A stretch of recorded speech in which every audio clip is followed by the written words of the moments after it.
Today, we're gonna find out what really happens to recycled aluminum cans. It's probably a little different than you might think.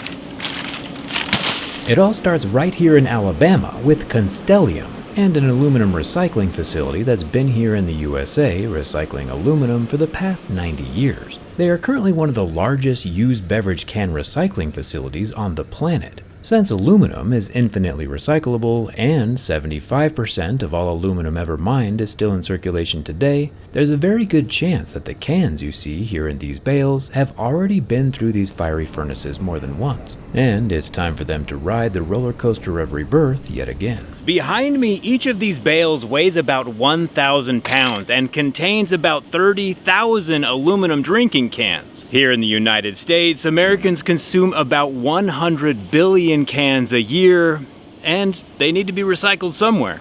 The big bales of cans are offloaded from semi-trucks and stacked neatly, positioned in rows ready for their turn to be grabbed by the claw.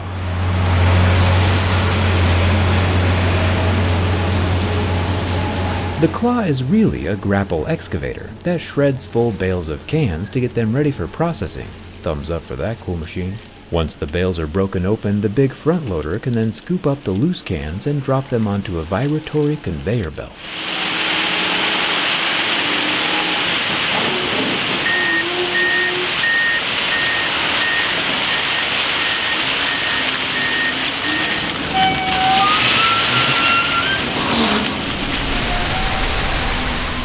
The vibrations help sift the cans down onto the conveyor uniformly, so the facility inside has a steady stream of aluminum scrap to work with. Shredding the cans accomplishes multiple things. 1, the smaller scraps are easier to work with, and 2, shredding makes sure that there is no liquid remaining in any of the cans, since liquid could be catastrophic to the furnaces, as we'll talk about later. So the crushed cans come in from outside, inside this tumbler right here where they get delaminated and then thrown down into the furnace right here where everything gets melted up. This delacquering process strips away the paint and enamel on the outside of the cans to get the aluminum cleaner before it falls into the furnace.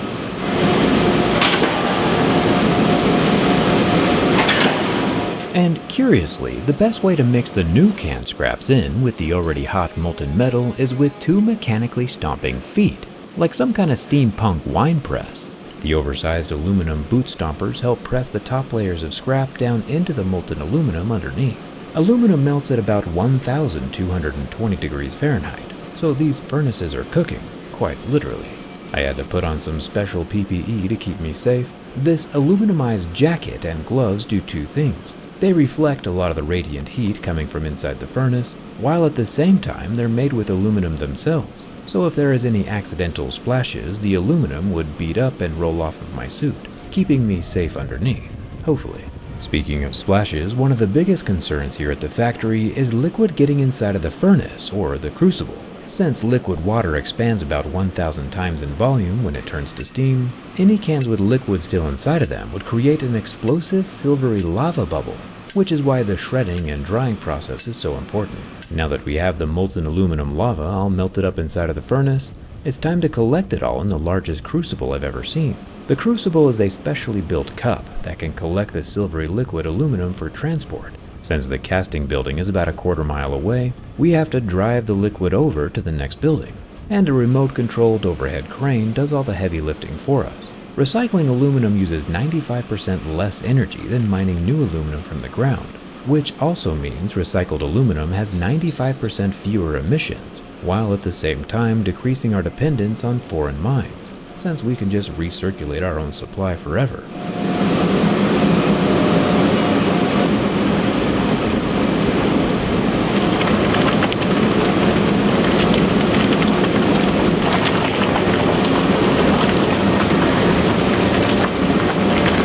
As long, of course, as you're putting your cans in the right bin. It's also at this point that Constellium can add manganese to the trough to keep the aluminum alloy consistent, as well as some pink salt, which helps act as a flux. The salt helps collect contaminants that can be scraped off the top of the crucible.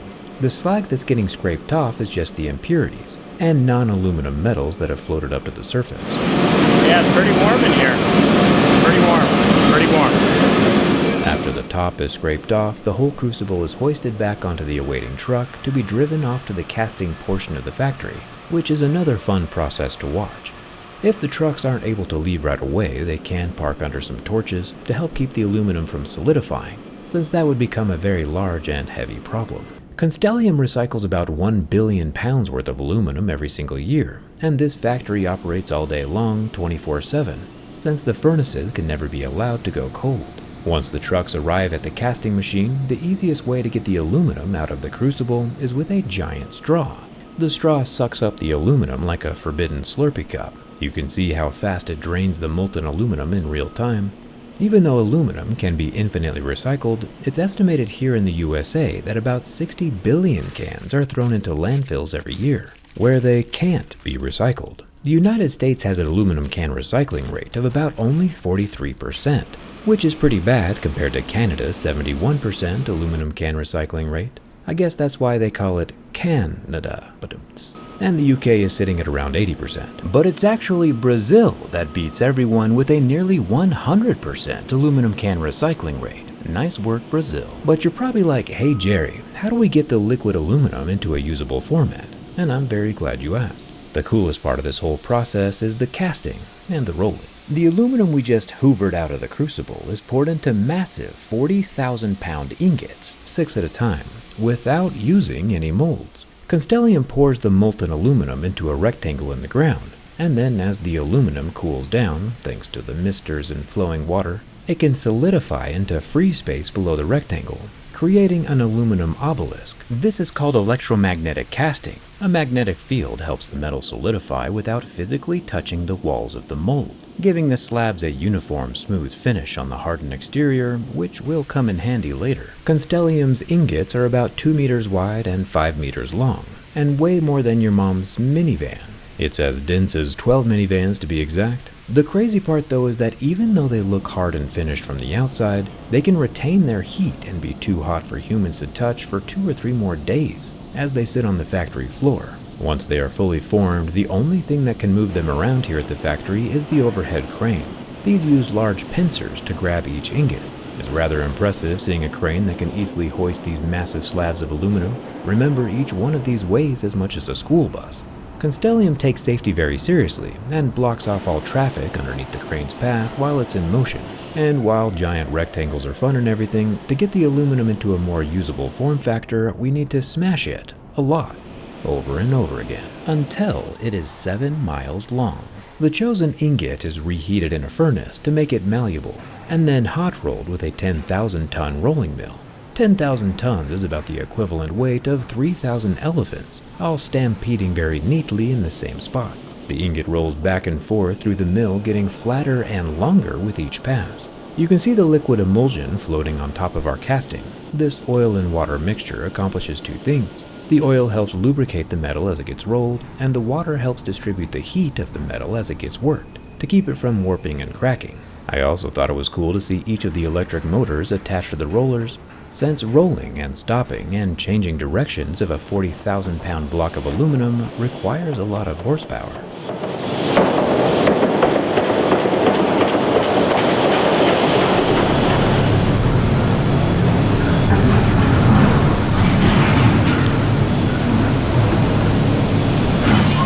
Once our ingot is no longer a block and sits at about ½ an inch thick, is rolled up into a coil to be passed on to the cold rolling mills. See, most industrial facilities like automobile factories or appliance factories, they get their aluminum in rolls because the rolled up sheet metal form factor is easier to feed into their body panel stamping equipment. Or the rolls can be reincarnated back into aluminum drinking cans. We've seen these giant coils quite a few times in my other factory tour videos here on my channel. Thank you for subscribing, by the way. To roll a complete 7-mile long strip of aluminum, Constellium has to go vertical with accumulator towers, since just like pizza dough, the more it gets squished, the longer it gets. And Constellium makes about 3 million pounds worth of these finished coils every single day. All this to say that your recycled aluminum can be back on the store shelf as a new can in about 60 days, but only if it goes into the recycling bin and not the trash bin.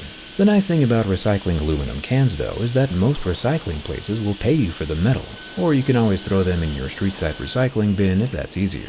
At the USA's current 43% recycling rate, we aren't even replenishing our own domestic supply, which from a supply chain and national security perspective is a little bit unnerving.